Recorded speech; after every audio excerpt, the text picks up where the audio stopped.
बिस्मिल्लाहिर्रहमानिर्रहीम। अस्सलाम वालेकुम नाज़रीन, प्रोग्राम मुकाबिल में मेरे और आमिर मतीन साहब की तरफ से देखने वालों को हम खुश आमदेद कहेंगे। नाज़रीन, इंडिया के अंदर मकबूजा कश्मीर के अंदर पहलगाम के अंदर एक वाक़या रुनमा होता है और इस वाक़े के बाद हमने देखा कि भारत की हुकूमत हो या फिर भारत का मीडिया हो, इन्होंने अपने अपने बयानात के ज़रिए जितना भी जहर था वो पाकिस्तान के ख़िलाफ़ निकालना शुरू कर दिया, उगलना शुरू कर दिया। मगर दूसरी तरफ हम पाकिस्तानी, ना सिर्फ हमारी हुकूमत ने बल्कि पूरी पाकिस्तानी अवाम ने इस प्रोपेगेंडा को मुस्तरद कर दिया और बाकायदा तौर पे तहकीकात का मुतालबा भी किया। जो सबसे अहम सवाल है, दोनों ममालिक के अंदर जो टेंशन बढ़ रही है, दोनों ही न्यूक्लियर कंट्री हैं, जो सबसे अहम सवाल यह है कि टेम्परेचर को कम करने की ज़रूरत है दोनों अतराफ में। लेकिन ऐसा कौन करेगा, किस तरह से हो पाएगा, कितना वक्त इसके लिए दरकार होगा, आज हम इसके ऊपर बात करने जा रहे हैं। इसके साथ साथ पाकिस्तान की सियासत के ऊपर तो बात होगी, मगर जो पाकिस्तान की इकॉनमी है उसका हाल भी आप लोगों के सामने रखेंगे, क्योंकि जो पाकिस्तान की इकॉनमी है, अगर तो हम हुकूमती फ़ाइलों को खंगाल लेते हैं तो वहाँ पर आपको इश्तिहारों के अंदर और हुकूमती फ़ाइलों के अंदर तो आदादो शुमार बेहद अच्छे नज़र आते हैं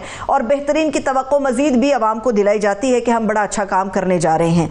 लेकिन जो रिपोर्ट्स या सर्वेज हमारे सामने आते हैं वो बिल्कुल एक मुतज़ाद पिक्चर पाकिस्तान की इकॉनमी के हवाले से हमारे सामने रखते हैं। माहिर मैशत हारून शरीफ साहब इकॉनमी के मामले पर हमारे साथ होंगे और अहम तफसीलात आप लोग के साथ हम शेयर करेंगे। तो सबसे पहले तो आमिर साहब, पाकिस्तान की सियासत भी है, मैं देख रही थी चाइना और अमेरिका के दरमियान भी माहदे की एक शक्ल इख्तियार होती जा रही है टैरिफ के मामले पर। लेकिन हम पाकिस्तान और इंडिया ये एक ही पॉइंट के ऊपर आ जाकर रुक जाते हैं। अब जैसे कि ये पहलगाम का वाक़या हो गया, दोनों आगे बढ़ने के बजाय फिर उसी सतह पर आकर खड़े हो गए। जी, इस वक्त जो पहलगाम के अंदर वाक़या हुआ है उसकी अभी तफसीलात जो आ रही हैं वो इंडियन मीडिया की तरफ से आ रही हैं और इंडिया का मीडिया जो है वो बहुत ज़्यादा इंडिपेंडेंट नहीं, बहुत ज़्यादा क्या, बिल्कुल भी इंडिपेंडेंट नहीं है। उनके यहाँ पाकिस्तान के ख़िलाफ़ स्टोरी करने पे और ये हाइप बनाने में और बहुत ज़्यादा माहौल को संगीन बनाने में उनको जो है आई बॉल्स मिलते हैं। हमारे यहाँ एक, मैं समझता हूँ अच्छी बात है कि इंडिया को गाली देने के आई बॉल्स नहीं मिलते, हम अपनी ही दुनिया में रहते हैं। मगर अभी मैं इंडिया का टीवी देख रहा था, उनका बस चले तो वो शाम तक जो है पाकिस्तान पे खुदा ना खास्ता जोर लगा रहे हैं कि हमला करवा देंगे और मगर मामला संजीदा हैं। अभी इसकी डिटेल्स आनी है, अभी तो फिगर्स के ऊपर भी ये है, चंद लोगों के अमवात से लेके कई 27-28 तक के फिगर्स बताए जा रहे हैं और अभी उसकी तफ्तीश बाकी है। मगर अभी वाक़े की पहली ही खबरें आई थी तो पाकिस्तान के ऊपर लगा के उन्होंने एक नामालूम ग्रुप है रेसिस्टेंस, कश्मीर रेसिस्टेंस, और उसके ताने बाने जो हैं पाकिस्तान के साथ दारे लश्कर तैयबा वो जोड़ के तो वो पाकिस्तान के ख़िलाफ़ केस बना दिया है।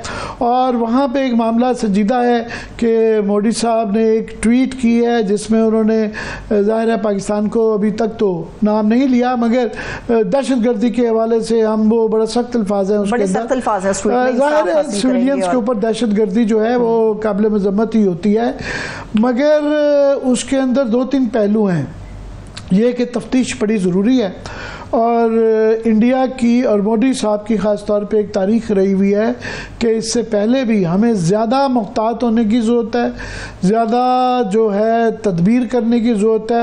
और सबसे पहले तो प्राइम मिनिस्टर को अपना विज़िट टर्की का बंद करके शाम तक आ जाना चाहिए था और आ जाना चाहिए और यहाँ पे एक बिल्कुल इसके ऊपर मशवरे होने चाहिए और जो है हर किस्म की सिचुएशन के लिए तैयार रहना चाहिए। वो इसलिए कि लास्ट टाइम जब ये हुआ था पुलवामा में, जो कि इसी तरह उसके इलेक्शन थे उनके सर पे और वो बालाकोट का वाक़या हो गया था, हमने उसका ऑफ कोर्स भरपूर जवाब दिया था।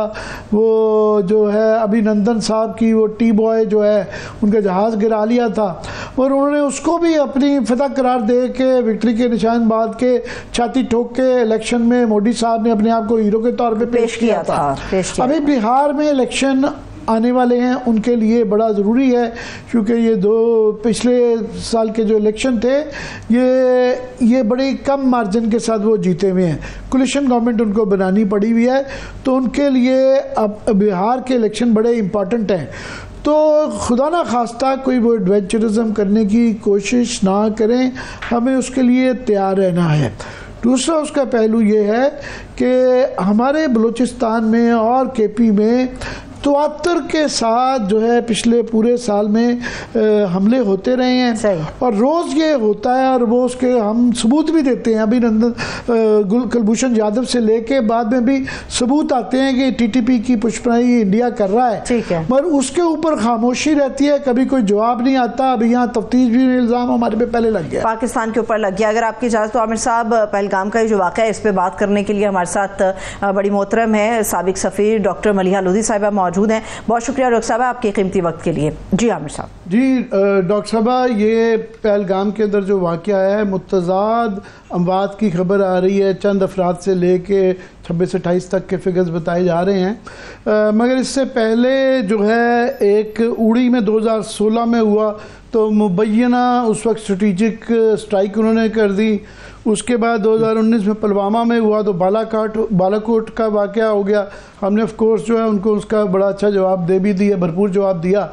अब जो है ये जो पहलगाम का वाक़या हुआ है और उनके मीडिया के अंदर एक बहुत ज़्यादा इसके ऊपर पाकिस्तान के ऊपर बगैर तफ्तीश के इल्ज़ाम भी लग गया और एक हाइप बनवाई जा रही है, तो हमें क्या एहतियात करनी चाहिए, कितना संजीदा लेना चाहिए और क्या तदबीर करनी चाहिए? जाहिर है ये काफ़ी सीरियस सिचुएशन है और इसीलिए पाकिस्तान की फॉरेन मिनिस्ट्री ने अपनी पाकिस्तान की तरफ से ताज़ियत कन्वे की जो लोग इसमें मारे गए हैं इस टेररिस्ट अटैक में। तो जाहिर है जिस माजी का आपने ज़िक्र किया, एक पूरी तारीख़ है, ख़ास तौर पे जो 2019 में बालाकोट का जो क्राइसिस हुआ, जिसके बाद Indian aircraft entered Pakistani air space and bomb Pakistani territory, जिसका जवाब पाकिस्तान ने फिर दिया by equally retaliatory strike in Jammu. तो इससे तो फिर यही लगता है कि इस वक्त जाहिर है जो रिपोर्ट्स आ रही हैं वो ये है कि इंडिया की जो डिफेंस सिक्योरिटी कमेटी है कैबिनेट की, वो कोई फ़ैसला करेगी। अब वो फ़ैसला किस हद तक पब्लिक होता है नहीं होता, लेकिन ये ज़रूर है जिसका आपने भी तज़किरा किया कि वहाँ उनकी मीडिया में बहुत ही बिल्डअप है और इस वक्त वज़ीर आज़म मोदी बहुत प्रेशर के तहत होंगे। सो जहाँ तक पाकिस्तान का ताल्लुक़ है, जाहिर है पाकिस्तान की डिफेंस प्रिपेयर्डनेस तो जाहिर है हाई अलर्ट पे है और आई एम श्योर कि पाकिस्तान के जो टॉप पॉलिसी मेकर्स हैं वो फुली आप कह सकते हैं तैयार हैं फॉर एनी इवेंचुअलिटी, इसलिए कि अगर इंडिया ने कोई ऐसा एक्शन लिया जिससे कि वो इंटरनेशनल बॉर्डर को क्रॉस करते हैं या LOC को क्रॉस करते हैं, तो फिर पाकिस्तान पे भी जाहिर है दबाव होगा कि वो किसी किस्म का रिटेलिएटरी एक्शन ले, जिससे कि फिर एस्केलेशन बढ़ेगी और सूरत हाल बहुत ही एक क्राइसिस की तरफ जाएगी। तो मैं तो समझती हूँ कि ज़रूरत है कि इस वक्त काम मेंटेन होना चाहिए, cooler heads should be prevailing, लेकिन देखना ये है कि इंडिया अब क्या करता है। जी डॉक्टर साहब, इसका एक और बैकग्राउंड भी है कि 2019 में जब पुलवामा हुआ तो उसके बाद क्योंकि उस वक्त सर पे इलेक्शन थे और फिर इतनी शर्मनाक किस्म की शिकस्त के बाद भारत ने, मोदी साहब ने उसको अपने इलेक्शन में बड़ा बर्बाडो के तौर पे जो है ना छाती ठोक के जो है ना इस्तेमाल भी किया। और अभी जो है बिहार के इलेक्शन भी सर पे हैं और दूसरा एक और बैकग्राउंड ये भी है कि पुलवामा की बाद में जो कश्मीर के गवर्नर थे उन्होंने ये एक्नॉलेज किया, बल्कि इल्ज़ाम लगाया कि जनाब वो उनका अपना सिक्योरिटी लैब्स था और उनकी इतलाओं के बावजूद जो है फ़ौजी दस्ते को सिक्योरिटी नहीं प्रोवाइड की गई थी। तो अभी तफ्तीश के बगैर ये जो मीडिया के अंदर हाइप करके पाकिस्तान पे इल्ज़ाम लगाया जा रहा है, आप कोई देखते हैं कि इस मैडनेस के पीछे कोई सोच भी है? देखें, ये तो इंडिया पाकिस्तान के दरमियान आप कह सकते हैं मामूल की बात है कि कोई इस तरह का जब इंसिडेंट होता है मकबूजा कश्मीर में, तो सबसे पहले तो भारत इल्ज़ाम पाकिस्तान पे ही लगाता है कि ये पाकिस्तान से ग्रुप्स गए हैं। तो इसमें तो कोई अनोखी बात नहीं है, लेकिन जैसे मैंने पहले अर्ज़ किया, ज़रूरत इस चीज़ की है कि किसी किस्म के बैक चैनल के ज़रिए टेम्परेचर को नीचे लाना चाहिए। अब ये कि क्या भारत इस वक्त तैयार होगा किसी किस्म के बैक चैनल कम्युनिकेशन के लिए। इसलिए कि देखें ये सूरत हाल जो है इसको it should not spin out of control. दो न्यूक्लियर आर्म्ड हमसाए हैं, इस वक्त स्टेक्स बहुत ही हाई हैं, और इस किस्म का कोई क्राइसिस नहीं होना चाहिए जिससे कि किसी मुल्क को फ़ायदा नहीं होगा। तो ज़रूरत इसी बात की है कि किसी किस्म की क्वाइट कम्युनिकेशन हो जिससे कि इस सूरत हाल को काम डाउन किया जाए। जी, एक और इत्तेफाक तो ही कहा जा सकता है कि अमेरिका के वाइस प्रेसिडेंट JD वैंस भी 4 रोज़ा दौरे पे इस दौरान में भारत में हैं, और इसका एक और बैकग्राउंड ये भी है कि 2000 में जब प्रेसिडेंट क्लिंटन ने भारत का और पाकिस्तान का भी ब्रीफली दौरा किया था, तो उस वक्त भी उनके दौरे के दौरान में इस तरह के ही एक हमला हुआ था। तो ये भी चीज़ें हैं, एलिमेंट्स जिनके ऊपर गौर और फिक्र करना पड़ रहा है। अमेरिका की तरफ से गो के किसी किस्म का ज़ाहिर है उन्होंने तफ्तीश का इंतज़ार करेंगे, मगर ज़ाहिर है टेररिज्म की तो मजम्मत ही की जा सकती है, ख़ास तौर पे जब सिविलियन में हो। तो क्या देखते हैं इस पे आप कि हमारा फ़ॉरेन ऑफिस तो बहुत मुहतात है, मगर प्राइम मिनिस्टर को भी शायद फ़ौरन वापस आ जाना चाहिए। जी, आप दुरुस्त फरमा रहे हैं आमिर। मेरा ख्याल है प्राइम मिनिस्टर को फ़ौरन आना चाहिए था, लेकिन जिन्होंने फ़ैसला करना है वो इस्लामाबाद में नहीं है, वो रावलपिंडी में है। तो मैं समझती हूँ कि उनकी तरफ से दिल बी फुली, जिसको कहते हैं ना, और they must be hands on the wheel वाली बात, कि उनकी पूरी तैयारी कंप्लीट होगी on any eventuality from India. So आप ठीक कह रहे हैं, माजी में इंसिडेंट्स हुए हैं जिनके नतायज कुछ अच्छे तो नहीं थे, और ना ही हो सकते हैं अगर तनाव, टेंशन्स बढ़ती हैं और एस्केलेशन और होती है। मेरा ख्याल है वही मैं वापस उस बात पे आऊँगी कि ज़रूरत इसी चीज़ की है कि देखें पाकिस्तान ने बहुत ही यानी कि फ़ौरन अपनी ताज़ियत कन्वे की, और हमारे डिफेंस मिनिस्टर ने भी फ़ौरन कहा कि हमारे मुल्क का कोई ताल्लुक़ नहीं है इस इंसिडेंट से। तो ये इनिशियल रिस्पॉन्सेस तो पाकिस्तान के बिल्कुल दुरुस्त थे और बिल्कुल किसी रिजर्वेशन के बग़ैर कन्वे किए गए। तो इससे भी तो ज़ाहिर होता है कि पाकिस्तान नहीं चाहता कि फर्दर एस्केलेशन हो किसी किस्म की। अब ये कि भारत हो सकता है कि भारत समझे कि उनके लिए एक मौका है, और वो शायद उनकी कैलकुलेशन हो कि पाकिस्तान कमज़ोर है, लेकिन ये मिस कैलकुलेशन होगी। ऐसी सूरत हाल में कोई मुल्क कमज़ोर नहीं होता, और ख़ास तौर पे पाकिस्तान की डिफेंस जो तैयारियां हैं और डिफेंस जो इस वक्त हाई अलर्ट पे हैं, I don't think India can take that lightly, और वो ज़रूर उनकी कैलकुलेशन में ये होगा। एक और डॉक्टर साहब पहलू इसका ये है कि 370 की एब्रोगेशन के बाद काफ़ी अरसा वहाँ पे एक इमरजेंसी की कश्मीर में सिचुएशन रही, गवर्नर राज रहा। अब वहाँ पे एक बेख्तियार सी उमर अब्दुल्ला की गवर्नमेंट इलेक्शन के बाद जो है वो खड़ी कर दी गई है, और उनके लिए कश्मीर के इख्तियारात बढ़ाने के बारे में एक प्रेशर आ रहा था, या हल्की सी मज़ामत की आवाज़ें आ रही थी। इसके बाद वो सारे बहुत डिफेंसिव पे चले गए हैं, और वो जो मज़ीद एग्रेसिव पॉलिसीज़ का एक लगता है कि बहाना सा मिल जाएगा। पहले ही वहाँ इशू रहता है कि 84,000 के करीब जो लोगों को डोमिसाइल जो है इन्हीं इलाकों में दिया गया है, जिसकी मज़ामत हो रही थी। क्या कहेंगे आप?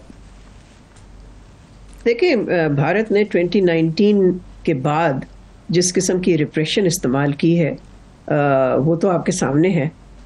हर किस्म के उन्होंने हथियार इस्तेमाल किए, और मुख्तलिफ डेवलपमेंट्स हुई जिसमें कि डेमोग्राफिक चेंजेस, इलेक्ट्रल चेंजेस और एडमिनिस्ट्रेटिव स्टेप्स लिए गए, जिससे कि आप कह सकते हैं कि कश्मीरी मुसलमानों की जो पोजीशन है उसको डिमिनिश करने की कोशिश की गई।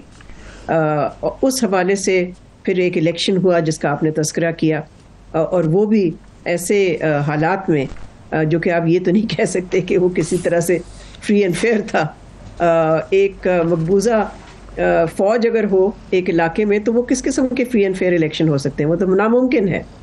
लेकिन ये ज़रूर है कि एक उन्होंने बहाल तो कर दी जिस किस्म की एक ट्रंकेटेड सी, कमज़ोर सी हुकूमत, लेकिन उनका जो एक प्रॉमिस था जिसके तहत किसी हद तक आप कह सकते हैं कि कश्मीरी पार्टीज़ ने पार्टिसिपेट किया, इन इलेक्शंस में, वो ये था कि जी वो स्टेटहुड को बहाल करेंगे। वो तो नहीं किया। लेकिन इस वक्त जो ये इंसिडेंट हुआ है, इसके बारे में तो न्यूयॉर्क टाइम्स, इकोनॉमिस्ट, ये सारे वेस्टर्न जरीदे कह रहे हैं कि this is a big blow to Modi government's claim कि उन्होंने कश्मीर को नॉर्मलाइज कर दिया और वो वहाँ बिल्कुल स्टेबिलिटी जो है बहाल कर दी है। तो इससे तो वो क्लेम जो है वो जाहिर है अंडरमाइन होता है। जी डॉक्टर साहब, मैं आपकी मौजूदगी का फ़ायदा उठाते हुए, आप अमेरिका में बड़े साल एम्बेसडर रहीं, 3 टेन्योर्स आपने वहाँ पे गुजारे बड़े मुश्किल हालात में। अभी ये जो ट्रेड वॉर चल रही है, लार्जली तो वो चाइना को टारगेट करने के लिए थी, मगर वो पूरी एक आलमी तजारती जंग लग गई है और हर मुल्क और ख़ास तौर पे हमारे जैसा कमज़ोर मुल्क जो है वो अपने मफादात के लिए सारे मुल्क देख रहे हैं कि कैसे उसका तहफ़्फ़ुज़ किया जा सकता है। तो हमारे इससे क्या, हमारी एक्सपोर्ट सबसे ज़्यादा अमेरिका को हैं, तो क्या हमारे लिए ख़दशात हैं, क्या हमें उसके लिए जो करना चाहिए और क्या करके ये हमारे लिए एक अपॉर्चुनिटी भी हो सकता है? क्या मैं अपने आप को ज़रा एक मंडी के तौर पे सप्लाई चेन्स के हवाले से पेश कर सकें? क्या चैलेंजेस हैं हमारे लिए और क्या स्ट्रेटजी हमें बनानी चाहिए? देखिए, ये जो टैरिफ इंक्रीज की है ट्रंप इंतज़ामिया ने पाकिस्तान पे और भी मुल्कों पे, ज़ाहिर it's a big blow to Pakistan exports. जैसे आपने कहा, पाकिस्तान की लार्जेस्ट एक्सपोर्ट मार्केट अमेरिका है। 5-5.5 बिलियन डॉलर्स सालाना हमारे एक्सपोर्ट्स जाते हैं वहाँ। लेकिन ये भी याद रखें कि यूरोपियन यूनियन जो है वहाँ हमारे डबल दैट जाते हैं। 9 बिलियन से भी ज़्यादा के एक्सपोर्ट्स हमारे यूरोपियन यूनियन जाते हैं। सो इस सारे इशू को पर्सपेक्टिव में रखना चाहिए। अब पाकिस्तान ने ये ज़रूर ऐलान किया है कि वो मुज़ाकरात चाहते हैं, जैसे कि और मुल्क भी चाह रहे हैं कि अमेरिका के साथ मुज़ाकरात करके कोई एडजस्टमेंट जो है वो हासिल करें इन टैरिफ्स में। अभी तो खैर टैरिफ्स का 90 डे पॉज है, लेकिन जो अनसर्टनिटी पैदा हुई है जिस पे कि ज़ाहिर है फिर इसका असर पड़ता है एक्सपोर्ट ऑर्डर्स पे, क्या कौन सी चीज़ें अमेरिका इंपोर्ट करता है इस पीरियड में, तो इन सारी चीज़ों के का नतीजा फिर यही निकलता है कि पाकिस्तान की एक्सपोर्ट्स में कमी आने का ज़रूर लगता है खदशा है। इसलिए कि जब वो महंगे हो जाएंगे एक्सपोर्ट, तो जाहिर है उनके लिए डिमांड अमेरिका में कम हो जाएगी। जहाँ तक इसका एडवांटेज लेने का ताल्लुक है, हाँ ये डिबेट चल रही है पाकिस्तान में कि और मुल्क जो हैं एशियन मुल्क जैसे कि वियतनाम हो गया और बांग्लादेश हो गया, उन पे टैरिफ्स ज़्यादा लगे हैं बनिस्बत जो पाकिस्तान पे लगे, मगर और मुल्क हैं जिन पे कम भी लगे हैं, जैसे कि इंडिया है, वो भी कंपेटिटर मुल्क है टेक्सटाइल्स में। तो फिर एडवांटेज लेने के लिए जिस चीज़ की ज़रूरत होगी वो ये कि पाकिस्तान के एक्सपोर्ट सेक्टर को बहुत ही फ्लेक्सिबल और निम्बल होना पड़ेगा। अब तक तो मैंने नहीं देखा कि उस तरह की निम्बलनेस है हमारे एक्सपोर्ट कैपेसिटी में, मगर अगर ये हम कर पाते हैं तो फिर हाँ इसका एडवांटेज भी ले सकते हैं। लेकिन ओवरऑल तो ये सेटबैक है, इससे हम इसका इनकार नहीं कर सकते। डॉक्टर साहब, ये इस पे लीड तो हमेशा गवर्नमेंट को स्ट्रेटजी में करना पड़ता है। मुझे अभी तक फॉरेन मिनिस्टर की तरफ से या फाइनेंस की मिनिस्टर की तरफ नेगोशिएट करने के लिए एक टीम ज़रूर अमेरिका भिजवा रहे हैं, मगर अभी तक ना पार्लियामेंट में ना गवर्नमेंट की तरफ से कहीं से भी कि किन लाइंस पे वो सोच रहे हैं कि इसको अपॉर्चुनिटी को, कि जिस तरह आपने कहा कि पुरानी मंडियों की बजाय ये सप्लाई चेन की जो है नई मंडियों की अपॉर्चुनिटी हो सकती है, कोई अभी तक कोई बयान या कोई स्ट्रेटजी या कोई बहस नज़र नहीं आती। और बहुत ज़्यादा फ़ॉरेन दौरों पे जो है ना वो कभी बेलारूस चले जाते हैं, कभी अभी टर्की गए हुए हैं। ऑफ कोर्स इंपॉर्टेंट चीज़ होगी, मगर इस तरह के इमरजेंसी सिचुएशन में जिस तरह हमने कहा उनको फ़ौरन आके इंडिया पे और इन इश्यूज़ के ऊपर अपना हाउस इन ऑर्डर करने के हवाले से और स्ट्रेटजी के मतलब बयान नहीं खुल के देना चाहिए।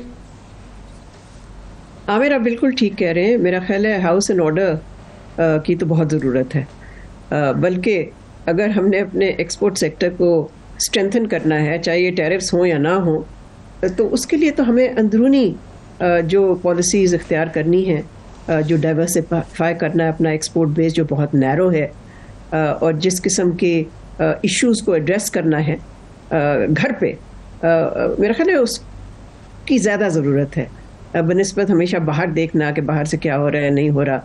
बाहर से तो हमेशा होता रहेगा कुछ ना कुछ, लेकिन इट्स एट होम कि हमारी मईशत को, ना सिर्फ हमारे एक्सपोर्ट सेक्टर को, हमारी प्रोडक्शन कैपेसिटी को, हमारी मैन्युफैक्चरिंग बेस को, इन सब चीज़ों को, हमारी रेवेन्यू बेस को जो बहुत नैरो है, रिफॉर्म की ज़रूरत है। और मैं नहीं समझती कि ये एक रिफॉर्मिस्ट गवर्नमेंट है। ये एक ऐसी गवर्नमेंट है जो कि बस IMF की जो भी कंडीशन है उसको बस मीट कर लें ताकि अगला ट्रांच मिल जाए। चाइना को कह लें कि जी हमें लोन रोल ओवर कर दें, सऊदी अरेबिया को कह लें, जो कि अभी फाइनेंस मिनिस्टर कह रहा है फिर से कि हमारी जो ऑयल फैसिलिटी है डिफर्ड पेमेंट्स में, उस पर भी रियायत दे दें हमें। ये रियायतों पे जो चलने की स्ट्रैटेजी है ना, मैं समझती हूँ कि एक खुद मुख्तार मुल्क, एक सेल्फ रिस्पेक्टिंग कंट्री के लिए रियली बहुत ही यानी कि बहुत ही नामुनासिब है रियली। गुफ्तगू का सिलसिला यहीं से आगे बढ़ेगा, मगर एक ब्रेक के बाद हमारे साथ रहिए।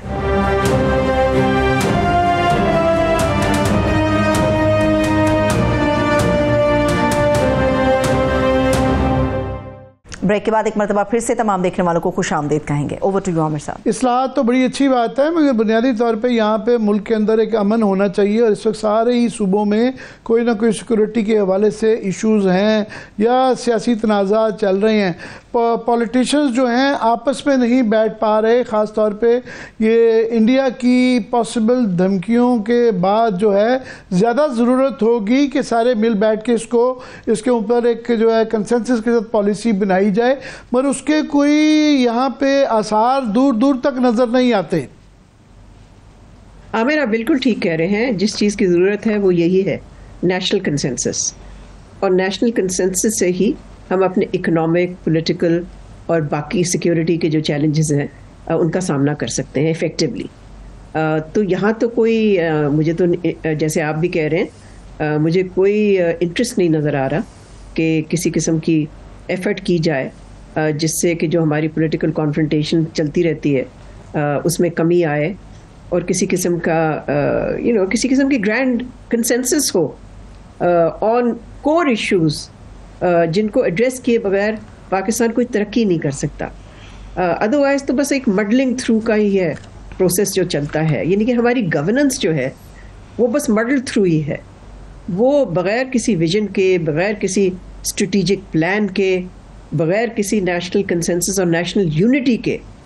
और अब आपने जिक्र किया है तो देखिए कनाल इशू पे सिंध और पंजाब हुकूमत की कॉन्फ्रंटेशन चल रही है, बलूचिस्तान में इंसर्जेंसी चल रही है, KP में जाहिर है TTP के अटैक्स चल रहे हैं, सिक्योरिटी सिचुएशन बिगड़ती जा रही है। तो इस ओवरऑल एनवायरनमेंट में अव्वल तो ये कि इस एनवायरनमेंट में कौन इन्वेस्ट करेगा, और दूसरा ये कि जब तक इस एनवायरनमेंट को एक national agreed strategy backed by national consensus से हम एड्रेस नहीं करेंगे तो हम कामयाब नहीं हो पाएंगे। जी डॉक्टर साहब, मैं आपकी मौजूदगी का फ़ायदा उठाते हुए ये ईरान और अमेरिका के इस वक्त जो है गुफ्तगू जारी है, ओमान के बाद वो इटली में शिफ्ट हो गई है, उस पर सारी दुनिया की नज़रें हैं, क्योंकि उससे पहले अमेरिका की तरफ, इसराइल की तरफ से ईरान पर हमला करने की धमकियाँ आती रही हैं, और ये मुबसरीन कह रहे हैं कि बहुत शराइत जो हैं कि जी वो डिसमेंटल कर दें अपने न्यूक्लियर पावर भी, अपने न्यूक्लियर जो है प्रोग्राम भी, और मिलिट्री आर्मामेंट्स भी बड़ी मुश्किल लगती हैं। मगर अभी तक तो अमेरिका असिस्ट कर रहा है, मगर नेतन्याहू चाहेंगे कि किसी न किसी तरीके से अमेरिका को इन्वॉल्व किया जाए किसी हमले में। हमारा हमसाया मुल्क है, हमें इस इशू के लिए कितना तैयार रहना चाहिए और क्या स्ट्रेटजी बनानी चाहिए? अव्वल तो ये कि जो मुज़ाकरात शुरू हुए हैं अमेरिका और ईरान के दरमियान जौहरी इशू पे, वो तो लगता है उसमें प्रोग्रेस हो रही है। अब थर्ड राउंड होना है सैटरडे को ओमान में। एक राउंड हो चुका है, दूसरा राउंड फिर रोम में हुआ, और दोनों राउंड्स में बराह रास्त भी मुलाकात हुई अमरीकी और ईरानियन नुमाइंदे की, जो कि एक किस्म का ब्रेक थ्रू है।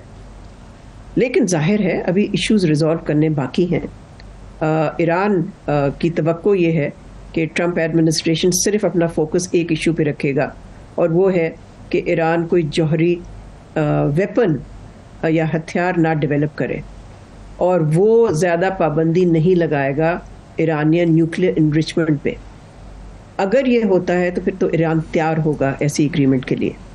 अमेरिका की तरफ से अभी तक तो जो डिमांड सामने आया है वो यही है कि Iran should not develop a nuclear weapon, बल्कि सदर ट्रंप ने तो जो अनाउंस किया कि मुज़ाकरात शुरू होंगे ईरान के साथ, वो तो उसकी प्रेजेंस में किए, इजरायली प्राइम मिनिस्टर की प्रेजेंस में किए, और उसके बाद इजराइल की तरफ से ये मुतालबा अमेरिका को कि हमें अटैक करना चाहिए ईरानियन न्यूक्लियर इंस्टॉलेशंस पे, उसको इसने सदर ट्रंप ने रिवर्स किया, रिजेक्ट किया। तो इससे तो it's a setback actually for Netanyahu, because Trump has preferred negotiations over conflict. और साथ साथ ये भी एक हकीकत है कि इस वक्त ट्रंप जो चाहता था कि यूक्रेन में जल्द एक जंगबंदी करा ले, एक सीज़फायर करा ले, वो नहीं कर सका। वहाँ पर वो नाकाम, फ़िलहाल तो नाकाम हुआ है। दूसरी तरफ टैरिफ्स पे भी उसको रिवर्स करना पड़ा। ये 90 डे पॉज आखिर क्यों उसने क्यों अनाउंस किया? इसलिए कि एक रिएक्शन उसके मुल्क के अंदर से आया कि ये अमेरिकन इकोनॉमी के लिए जो है ये बहुत ही नेगेटिव होगा। So Trump needs a quick win, और मैं समझती हूँ कि शायद उनकी कैलकुलेशन ये होगी उसकी इंतज़ामिया की कि ईरान के साथ अगर मुआहदा होता है तो that will be a win for Trump, because इसके अलावा उसको कोई विन नहीं नज़र आ रहा इंटरनेशनल फ्रंट पे। और अगर ये कैलकुलेशन सही है तो फिर मैं समझती हूँ कि प्रॉस्पेक्ट्स आर क्वाइट ब्राइट कि तीसरे जो दौर होगा सैटरडे को टॉक्स का, शायद उसमें और पेशरफ्त हो इन मुज़ाकरात। बहरहाल उम्मीद करते हैं जिस तरह आप कह रही हैं उस तरह हो, क्योंकि ना होने की सूरत में बहुत ज़्यादा ख़तरात हैं, और क्योंकि ईरान और रशिया और चाइना अब वो मिलिट्री लाइन्स तो नहीं है मगर उनके भी तल्लुकात एक्सपैंड होने का ख़तरा है। डॉक्टर साहब, मैं आपसे जानना चाहूँगा कि इस वक्त ट्रंप के आने के बाद से दुनिया में एक बिल्कुल पॉलिटिकल ऑर्डर, इकनॉमिक ऑर्डर जो है ना सारा तब्दील होने जा रहा है। नेटो की हैयत तब्दील हो रही है, WTO का वो अब इन टैरिफ्स के बाद वो स्टेटस नहीं रह जाता, पता नहीं ब्रेटन वुड्स दारों का क्या बनता है। ब्रिक्स जो हैं उसकी जुलाई में अब ब्राज़ील में मीटिंग है, तो ये डॉलर के ऊपर और डॉलर की जो सुप्रीमेसी 75 साल से थी वो भी ख़तरे में है, और हम ब्रिक्स का डायरेक्टली तो नहीं एज एन ऑब्जर्वर अभी हिस्सा हैं। हमें इस रीअलाइनमेंट में, गो के हम छोटा मुल्क हैं, बहरहाल न्यूक्लियर कंट्री हैं, 25 करोड़ आवाम है, हमारे लिए क्या चैलेंजेस हैं और क्या स्ट्रेटजी होनी चाहिए? देखिए, हमारी स्ट्रेटजी तो क्लियर है। हमारी स्ट्रेटेजिक प्रायोरिटी जो है वो चाइना है, तो वो तो हमने फैसला कर चुके हैं, कोई नई चीज़ तो नहीं है, हमारे लिए तो ब्रेकिंग न्यूज़ नहीं है।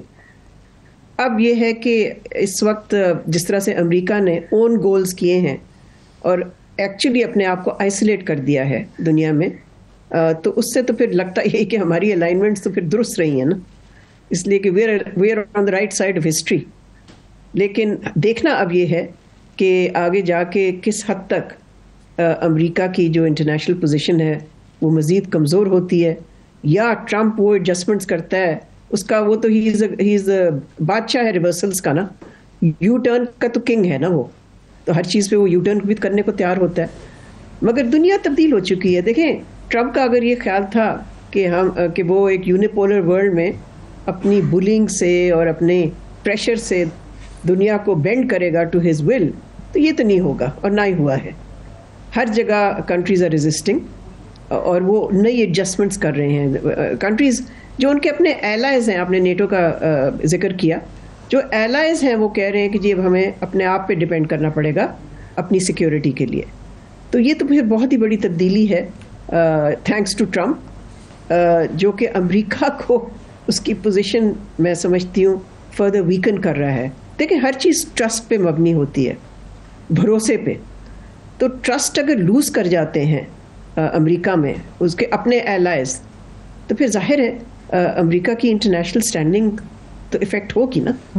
सो मैं समझती हूँ पाकिस्तान के लिए तो बिल्कुल मेरा ख्याल है जहाँ हम हैं वो ठीक है, मगर हमें यही कोशिश करनी चाहिए। मैं फिर वापस आती हूँ, घर पे जो हमें करना है ना उस पर फोकस करना चाहिए। हमारा कुछ ज़रा ज़्यादा ही फोकस हो जाता है बाहर पे। हमें बड़ा शौक है हर चीज़ स्ट्रेटेजिक, फॉरेन पॉलिसी वगैरह। पहले घर पे तो स्ट्रेटेजिक काम करें, उसके बाद देखें कि बाहर क्या करना है। जी बिल्कुल, घर का तो जो मामला है उसमें मैंने कहा ना, यहाँ जो सारा दिन जो आधे से ज़्यादा टॉक शोज़ होते हैं इस चीज़ पे होते हैं कि आज इमरान खान से मुलाकातें किसकी हुई किसकी नहीं हो पाई, मारने पकड़ने धरने पे सारे सूबों के अंदर ये वाले मामला चल रहे हैं। और कोई भी मामला की बात कर लें, घूम फिर के buck stops at the basic कि जी घर को हाउस इन ऑर्डर होगा तो इन मामला से निपटा जाएगा। मैं डॉक्टर साहब लास्टली, क्योंकि अफगानिस्तान का इशू है, वो घर का मसला भी है, खित्ते का भी है और बाहर का भी है। अभी जो हमारे उतार चढ़ाव आते रहते हैं, अभी फॉरेन मिनिस्टर वहाँ पे अफगानिस्तान में गए थे, अभी लेटेस्ट हमारी क्या सिचुएशन है वहाँ पे, and what is it right और रॉन्ग वी आर डूइंग?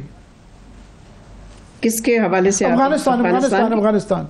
जी, मैं समझती हूँ कि ये इसहाक डार हमारे जो वज़ीर ख़ारजा हैं, डिप्टी प्राइम मिनिस्टर, उनका जो हाल में वहाँ पर दौरा था और मुज़ाकरात हुए, वो खुशाइंद हैं। इट्स पॉजिटिव डेवलपमेंट, इसलिए कि पिछले 1-1.5 साल से पाकिस्तान ने एक कोर्सिव पॉलिसी इख्तियार की थी, सिर्फ दबाव की पॉलिसी, और दबाव डालते जा रहे थे हम, जिससे कि हमें कुछ हासिल नहीं हो रहा था। तो ये जो उनका दौरा है या हो चुका है जो, इससे तो लगता यही है ना कि पाकिस्तान वापस आया है टूवर्ड्स सफारती कोशिशें, towards diplomacy, back to diplomacy. तो इस हवाले से पेशरफ्त ज़रूर हुई है। वहाँ पर तजारती इश्यूज़ पे 2 एग्रीमेंट्स जो हैं वो साइन हो जाएंगे, एक ट्रांजिट ट्रेड पे है, एक बाहमी बायलैटरल ट्रेड पे है। ये इंसेंटिव्स भी हैं। तो एक कैरेट एंड स्टिक पॉलिसी जिसकी कि मैं बहुत ही देर से हामी रही हूँ, लगता है कि अब पाकिस्तान ने कैरेट एंड स्टिक पॉलिसी इख्तियार की है। ठीक है, स्टिक रहेगी, प्रेशर रहेगा on the Taliban because of the TTP issue, ज़ाहिर है हमारा बहुत बड़ा सिक्योरिटी चैलेंज है, लेकिन साथ साथ कैरेट भी होगा, और कैरेट ज़ाहिर है तजारती फ्रंट पे है और मुख्तलिफ और शोबों में है जहाँ हमारा ताउन चलता है। देखें, ना अफ़गानिस्तान ना पाकिस्तान अफोर्ड कर सकते हैं एक break down in the relationship. अब आप देख ही रहे हैं आमिर कि भारत के साथ जो सिचुएशन डेवलप हो रही है, इस सिचुएशन में ज़ाहिर है एक फ्रंट को डिफ्यूज़ करना तो लाजमी है, और एक तरह से अच्छा हुआ कि इसकी टाइमिंग थी, जो कि दार साहब गए तो वो किसी हद तक वो फ्रंट डिफ्यूज़ तो हुआ है, लेकिन अभी बहुत सारा काम बाकी भी है। जी डॉक्टर साहब, अभी आपने कहा कि हमारा फैसला फॉरेन पॉलिसी की डायरेक्शन तो बहुत अरसा से क्लियर है कि चाइना हमारा क्लोजेस्ट नेबर है, क्लोजेस्ट ऑल वेदर पार्टनर है, एलाई है, मगर ये सारा फोकस जो ट्रेड वॉर है वो अमेरिका से नेगोशिएट, अच्छी बात है कि हम रिटेलिएट नहीं कर सकते, वो कर रहे हैं, मगर इसका दूसरा एक पहलू चीन से हमें अभी तक गवर्नमेंट की, वैसे तो किसी चीज़ पे भी कोई किसी किस्म का गवर्नमेंट इज़ नोवेयर, बयान ही नहीं आता, कोई बंदा एक्सेसिबल भी गवर्नमेंट का मोतबर नहीं होता कि वो बता सके कि उनकी स्ट्रेटजी क्या है। चीन के मतलब फॉर एग्जाम्पल हमें नहीं अभी तक बताया गया कि उनकी $450 बिलियन की जब अमेरिका में नहीं जाएगी एक्सपोर्ट्स और या कम हो जाएंगी, तो वो उनकी प्रॉक्सीज मैक्सिको और वियतनाम पे, जिस तरह आपने आगे जिक्र भी किया कि बहुत ज़्यादा टैरिफ्स लग गए हैं, तो वो अपनी सप्लाई चेन के लिए और जगहें भी तलाश करेगा। एक पॉसिबिलिटी हम भी हो सकते हैं, मगर उसके हवाले से कोई फोकस नहीं नज़र आता गवर्नमेंट का कि इन चीज़ों पे गौर किया जा रहा हो, या उनके सिक्योरिटी खदशात को दूर करने के लिए भी कोई बेहतर कोई इस तरह के इकदाम किए गए हों। मेरा ख्याल है बहुत ज़रूरी है कि चीन के साथ जो हमारे ताल्लुकात हैं उनको एक पॉजिटिव मुस्बत ट्रैजेक्टरी पे रखा जाए। इन ताल्लुकात में कुछ चैलेंजेस ज़रूर हैं जिनको एड्रेस करने की ज़रूरत है। Security challenge is one of them, security of Chinese personal working in Pakistan. लेकिन जिस किस्म की स्ट्रेटजी की आप बात कर रहे हैं, हाँ उसकी ज़रूरत है, लेकिन लगता यह है कि गवर्नमेंट का जो फोकस है वो इन अ वे बहुत ही मुख्तलिफ फ्रंट्स पे है। सो शायद एक तरह से वो IMF, वो हमारे फाइनेंस मिनिस्टर गए हुए हैं Washington for the spring meetings of the IMF and the world bank, तो लगता यही है कि we are unable to really focus on more than 1 or 2 issues at a time, जो एक मुश्किल काम होता है। लेकिन जैसे मैंने पहले कहा कि ये बहुत ही अहम है कि we keep our relationship with China in a strong track.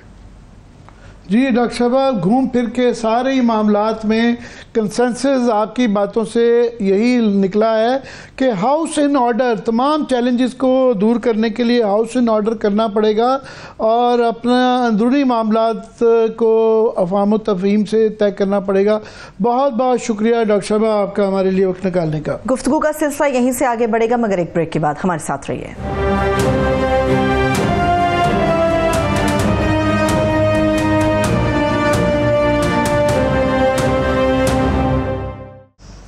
Break के बाद एक मरतबा फिर से तमाम देखने वालों को खुश आमदेद कहेंगे। पाकिस्तान की इकॉनमी और दुनिया के जो मामलात हैं इक़्तिसादियात के हवाले से, उसके ऊपर हम बात करने जा रहे हैं। माहिर मैशत हारून शरीफ साहब ने हमें ज्वाइन किया। सर बेहद शुक्रिया आपके वक्त के लिए। आमिर साहब, अभी मैं एक रिपोर्ट देख रही थी पाकिस्तान के हवाले से, महंगाई में कमी का दावा गवर्नमेंट का है और सब अच्छा का दावा भी गवर्नमेंट कर रही है, लेकिन वर्ल्ड बैंक की ये रिपोर्ट बता रही है कि पाकिस्तान में सतह गुर्बत से नीचे जाने वालों की तादाद आए रोज़ बढ़ती चली जा रही है, बावजूद उन दावों के जो कि गवर्नमेंट ऑफ पाकिस्तान हमारे सामने रख रही है। जी, गवर्नमेंट का अभी ये रिपोर्ट में होता नहीं कि मगर लास्ट जो फिगर्स थे वो 40 से 44% जो है ना पावर्टी आ जाती है। ये तकरीबन समझ लें 25 करोड़ में से तकरीबन आधे लोग आ जाते हैं। आप बड़े आराम से आप 11-12 करोड़ लोगों की बात कर रहे हैं जो कि गुर्बत की लकीर से नीचे हैं। बेरोजगारी के भी फिगर जो हैं तकरीबन 11% हैं। मगर जो है गवर्नमेंट का, हारून साहब, उनकी सुनी जाए तो वो जो है जिस तरह ये जिक्र कर रही हैं, वो पॉवर्टी, ये इसकी महंगाई का एक तो बहुत शोर मचाते रहते हैं कि जी देखें हमने रिकॉर्ड जो है ना इन्फ्लेशन कम कर दी है। फिर वो तफसीलात, बड़ी अच्छी बात है कि वो 38 बिलियन डॉलर तक हो सकती है। फिर जो है एक्सपोर्ट्स जो हैं 8 से 9% जो हैं वो 9 माह में बढ़ गई हैं।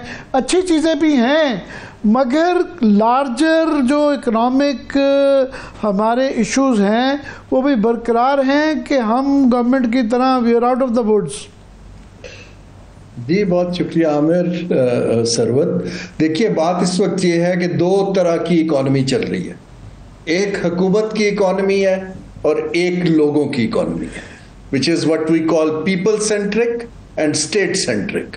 जो स्टेट की इकॉनमी है वो खुश होते हैं कि उनको IMF की किस्त मिल जाती है, तो उनके लिए एक इकोनॉमिक अचीवमेंट है कि वो 6 माह मजीद आगे गुजार लेंगे। उनको रेमिटेंस आ जाती है, उनका करंट अकाउंट जो है सरप्लस में चला जाता है, उनके ऊपर एक्सटर्नल पेमेंट्स का प्रेशर नीचे चला जाता है। कुछ रिजर्व्स आ जाते हैं तो कर्ज लेने में आसानी हो जाती है, तो उनके लिए इकोनॉमी ठीक हो जाती है और उसको वो फिर सोशल मीडिया और पॉपुलिस्ट स्लोगन के साथ बेचते हैं। इन्फ्लेशन नीचे चली गई, शरह सूद नीचे चली गई।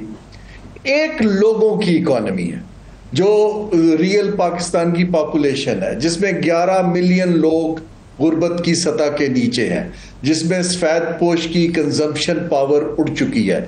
उनको आप हैंड आउट 110 मिलियन कर लें जी, 110, सॉरी मैंने उसको 11 बोल दिए, 11 करोड़ जी, मैं 11 करोड़ कह रहा था। अच्छा, अब आपने इन लोग, एक ये इकॉनमी है। अब जब सफेद पोश का कंजम्पशन इरोड हो जाती है तो जो हमें कोई पॉलिसी इंटरवेंशन नहीं दिखती कि इनके लिए इकोनॉमिक अपॉर्चुनिटी कहां से निकाली जाएगी। उनको हम हैंडआउट्स देते हैं, कैश ट्रांसफर देते हैं और तस्वीरें खिंचाते हैं। Now that is basically the disconnect जो हम हाईलाइट करते हैं कि मेरे लिए ये एक ड्रीम है कि हमारे पॉलिसी मेकर्स जो हैं वो ह्यूमन डेवलपमेंट की बात करें, लोगों की हेल्थ की, इकोनॉमिक अपॉर्चुनिटी की, वेल्थ क्रिएशन की, दुनिया में कंपेटिटिवनेस की, प्रोग्रेसिव। अभी मैं सऊदी अरेबिया से कोई 2 घंटे की कॉल कर रहा था उनकी मिनिस्ट्री ऑफ इन्वेस्टमेंट से। We were actually talking about this thing कि हम इतनी इन्वेस्टर को छूट दे रहे हैं, ये काम कर रहे हैं, लोगों को बाहर से भी ला रहे हैं। तो प्रोग्रेसिव इकोनॉमीज जो हैं वो पीपल सेंट्रिक इकोनॉमिक्स करती हैं। यहां क्योंकि शायद पॉलिटिक्स का नेक्सस आप मेरे से बेहतर समझते हैं, वो पीपल से लिंक नहीं है, तो यहां हुकूमत की इकोनॉमी बूस्ट कर रही है और लोगों की इकोनॉमी में शॉक्स हर तरफ से दिखाई दे रहा है। और पीपल्स इकोनॉमी के पॉइंट ऑफ व्यू से देखा जाए तो ये जो महंगाई है वो ये है कि उनकी कुव्वत खरीद ही नहीं रह गई, उनकी आमदनी या उजरत ही नहीं रह गई कि वो कोई चीज़ खरीद सकें। और ये अभी मुझे ये खबर भी देता जाऊं कि मैंने पंजाब में जो वहाँ पे मशीर बैठे हुए हैं और वो जो सपोर्ट प्राइस ना देने के और किसानों को जो है जिस तरह अभी आपने कहा कि बख्शीश दे देते हैं, उजरत नहीं देते हैं। वो कहते हैं जी 110 का पैकेज और जिस तरह तख्तियाँ लगती हैं रोज़ उसकी मशहूरी की जाती है, मगर वो कहते हैं 600 अरब रुपए के करीब जो है हमारी उजरत में से आप जो कि सपोर्ट प्राइस ना दे के 3000 की लागत के साथ 2-2.5 रुपये की हम जब मन पे कनक बेचते हैं तो उसमें चले जाते हैं। मैंने उनसे पूछा आपकी रशनैल क्या है, लॉजिक। उनके जी उनको चीफ मिनिस्टर साहब को ब्यूरोक्रेट्स ने कन्विंस कर दिया है कि देखें महंगाई जो है ना, अगर इनको ज़्यादा पैसा देंगे सपोर्ट प्राइस तो फिर ये आटा महंगा हो जाएगा और महंगाई होगी। वैसे तो यूनानी केस जो है आटा जो है वो बाद में महंगा हो ही जाता है, मगर ये जो लॉजिक है कि आप एट द कॉस्ट ऑफ किसान, वो किसान भी एक इकोनॉमिक साइकिल का एक पूरा होलिस्टिकली देखें, उनके पास आमदनी आएगी, वो अपने री इन्वेस्ट फसलों में करेंगे, मार्केट के अंदर जो है डिमांड बढ़ेगी, इंडस्ट्री चलेगी, वो एक साइकिल चलता है। तो ये जो मंतिक है कि सिर्फ आटे की कीमत बढ़ जाए तो इसकी वजह से वो किसानों को सपोर्ट प्राइस या कोई उजरत नहीं देनी, इसके पीछे क्या इकोनॉमिक लॉजिक है? इसके पीछे कोई इकोनॉमिक लॉजिक नहीं है, ये बड़ा क्लियर है। देखिए ना, पॉलिसी मेकर के पास 2 चॉइसेस। एक चॉइस ये है कि अच्छा रेगुलेटरी एनवायरनमेंट बनाए जिसके अंदर हम इकोनॉमिक्स में कहते हैं कि प्राइस डिस्कवरी हो और सबको फेयर प्राइस का उजरत जिसे आप कह रहे हैं शेयर मिले। वो काम ना हमें आता है ना हम करना चाहते हैं। हमें पॉपुलिस्ट पेटनेज बेस्ड इंस्ट्रूमेंट हमारी दूसरी पॉलिसी चॉइस है कि हम सब्सिडी पे चलाएं, हम कुछ लोगों को बचाएं, प्रोटेक्ट करें और कुछ लोगों को एक्सट्रैक्ट करके उनका पैसा एक क्लास की तरफ शिफ्ट करें। अब हमारा ऑब्सेशन इस वक्त ये है कि हमने 1-2 एसेंशियल्स का जैसे रोटी है उसकी कीमत नहीं बढ़ने देनी।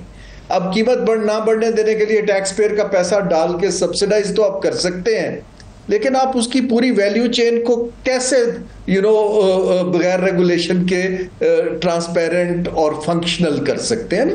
सो पॉलिसी चॉइस इस वक्त टेम्पररी पैच वर्क की है और उसके ऊपर क्रेडिट लेने की है, ना कि इदारों को जिसको हम इंस्टीट्यूशनल इकोनॉमिक्स कहते हैं ऐसा इंस्टीट्यूशनल स्ट्रक्चर बनाया जाए कि मार्केट अपनी प्राइस खुद डिस्कवर करे कंपटीशन की बेस पर और ओवरसाइट स्टेट करे। स्टेट का क्या काम है जी कि एक्सपोर्ट प्राइस मुतय्यन करना, ना उनको आती है ना उनका काम है। पूरी दुनिया में कब का खत्म हो चुका है। पाकिस्तान गालिबन दुनिया का एक मुल्क है जिसमें अभी भी मैजिस्ट्रेट और असिस्टेंट कमिश्नर जाके प्राइस लिस्ट देखता है, छापे मारता है। अब तो आप इंफॉर्मेशन प्रोवाइड करते हैं इलेक्ट्रॉनिक, हर के फोन पे होता है कि 5 मार्केट्स में क्या कीमत है और क्या होनी चाहिए ना। आप वही तस्वीर खींचे भेजें और रेगुलेटरी सिस्टम स्टार्ट्स ऑपरेटिंग।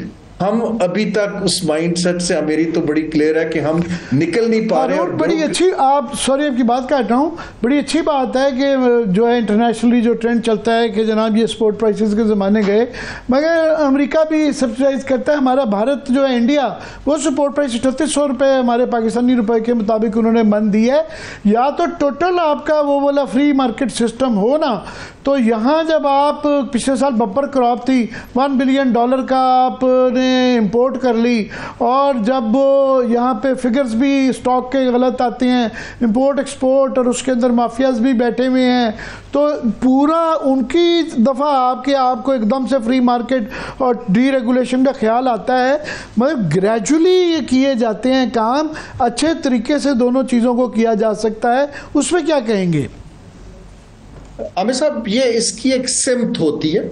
देखिए, पहली चीज तो ये जो आप बात बिल्कुल ठीक कर रहे हैं कि आप टोटली मार्केट पे नहीं छोड़ सकते अनलेस आपको बाकायदा, देखें, फार्मर्स को और कुछ लोगों को सब्सिडी देनी पड़ती है, लेकिन उसको पहले आप एक प्राइस डिटरमिन करते हैं, फिर उसको कंपेटिटिव करने के लिए हुकूमत का इंटरेक्शन आता है। दूसरी चीज ये है कि इस वक्त पहली चीज तो ये हुकूमत का मेन काम है कि लोगों को इंफॉर्मेशन प्रोवाइड करे कि देखिए कहां कौन कितने पे बेच रहा है, कहां पर मिडिल मैन पैसे कमा रहा है, ताकि लोगों की आवाज उठे, कंज्यूमर ग्रुप्स बने। ये खाली हुकूमत के ऐसे कीमतें तो नहीं ठीक होती, पूरी दुनिया के अंदर कंज्यूमर प्रोटेक्शन के ग्रुप्स होते हैं, इंफॉर्मेशन दी जाती है, स्टडीज होती हैं, एनजीओज होते हैं, यूनिवर्सिटीज काम करती हैं, लेकिन क्योंकि हुकूमत वो स्पेस नहीं ओपन करती तो हमारी मार्केट मैकेनिज्म डिसफंक्शनल हो जाता है। इसको हम सेल्फ रेगुलेशन कहते हैं। एक मार्केट का रेगुलेशन है और एक हुकूमत का रेगुलेशन है। मैं सॉरी थोड़ी थ्योरी में जा रहा हूं, लेकिन ये बहुत अहम है कि आप ये बात समझाएं। मैं इसमें दो चीज़ें ज़रूर आपको चाहूँगा इस वजाहत में, आप वो भी एक्सप्लेन कर दें कि अभी हाल ही में एक प्राइस मॉनिटरिंग यूनिट की एक रिपोर्ट आई है कि होल सेल और जो आपकी रिटेल में 133 का फ़र्क है, 133% का, कि आलू और प्याज वगैरह जो हैं वो 100%, 133%, 80% जो हैं दोनों की प्राइसेस में फ़र्क है। दूसरा, जो किसान से आप डीरेगुलेट करके 2000 रुपये तक उससे मन में ले लेते हैं, आटा जो आप बोरी में सिर्फ आप आटा लेते हैं, क्रश करते हैं, बोरी में डालते हैं, वो 6000 मन यानी 4000 तो वो दरमियान के ये लोग ले जाते हैं जो एंड पे बैठे हुए हैं। जिस किसान ने पूरी मेहनत करनी है, 6 महीने उगाना है, बिजाना है, खाद खरीदनी है, पानी खरीदना है, बिजली खरीदनी है, मेहनत करनी है, उसको 2000 से ले लेते हैं। तो ये क्या ना मार्केट सिस्टम है, ना सेल्फ रेगुलेशन है? जी, दोनों नहीं है। देखिए, this is a distorted supply chain जिसके अंदर opportunist because of lack of regulation and collusion with bureaucracy and politics पैसे बना रहे हैं। ये बहुत साल पहले जब मैं वर्ल्ड बैंक में था तो डॉक्टर सलमान शाह के साथ, वो शायद एडवाइजर थे हुकूमत के फाइनेंस के, हमने ये रिपोर्ट की थी जहां हमने बताया था कि किस किस गैप में कौन कितने पैसे खा रहा है। सवाल ये पैदा होता है कि यहां पर हमारी पॉलिटिकल इकोनॉमी भी आ जाती है, पेटनेज भी आ जाता है, क्योंकि वही लोग आपकी सियासत को फंड कर रहे होते हैं, वही लोग मिले होते हैं। ये चीज जब तक क्लियर इंफॉर्मेशन, मसलन रिपोर्ट आई, इसको डिसेमिनेट कौन करेगा? देखिए ना, मीडिया तो नहीं कर सकता खाली, इसके लिए कंज्यूमर प्रोटेक्शन के थिंक टैंक्स होते हैं, इदारे होते हैं, और आजकल तो टेक्नोलॉजी का जमाना है, लोगों को पता चलेगा तो विल होल्ड देम रिस्पॉन्सिबल। अब ये इंफॉर्मेशन एसिमेट्री एक काम है, हुकूमत को स्टेप बैक करके मॉडर्न रेगुलेटरी रिजीम लाना दूसरा काम है, इदारे इंडिपेंडेंट करना जो हम कभी नहीं करते वो तीसरा काम है। ये लंबा सफर है, रोम एक दिन में रीबिल्ड नहीं हो जाता, लेकिन हमें सिमत ये लेने की जरूरत है। डॉक्टर साहब, दूसरे मुल्कों में, तमाम ही ममालिक में, इंडिया में फॉर एग्ज़ाम्पल जो उनकी दूध और मक्खन की जो सबसे बड़ी कोऑपरेटिव है, वो तो कोऑपरेटिव्स होती हैं कि ये जो दरमियान के जो मिडल मैन बहुत ज़्यादा मुनाफा ले जाता है, तो उनकी लाइफ स्टॉक और एग्रीकल्चर की कोऑपरेटिव्स होती हैं, और हमारे यहाँ यूटिलिटी स्टोर भी सो कॉल्ड है जो है, इनके दरमियान में कोऑपरेटिव बैंक एग्जिस्ट करते हैं। पंजाब कोऑपरेटिव बैंक है, एडी भी, ये फिर जो है ज़रूरी तरक्याती बैंक है। तो ये मैकेनिज्म जो इंस्टीट्यूशंस थे हमारे यहाँ थे भी, वो डिसमेंटल होके ख़त्म ही हो गए। ये हमने खुद किया जी। देखिए, डेवलपमेंट फाइनेंसिंग जो थी हमने खुद उसको किल कर दिया। ज़रूरी तरक्याती बैंक को हमने एक लोन माफ करने का जरिया बना दिया। कोऑपरेटिव्स जो हैं, इस वक्त हॉलैंड का सारा एग्रीकल्चर सिस्टम कोऑपरेटिव पे चलता है। हमने यहाँ पर जो है कोऑपरेटिव बैंक तो एक चीज़ है, एक दो पंजाब में लाइफ स्टॉक और उसके कोऑपरेटिव बने थे, उसको भी हमने, लेकिन ये कोऑपरेटिव जो होते हैं ये एम्प्लॉय ओन्ड होते हैं, सरकार के ओन्ड नहीं होते हैं। हमने यहाँ सरकार ने उसको कैप्चर कर लिया।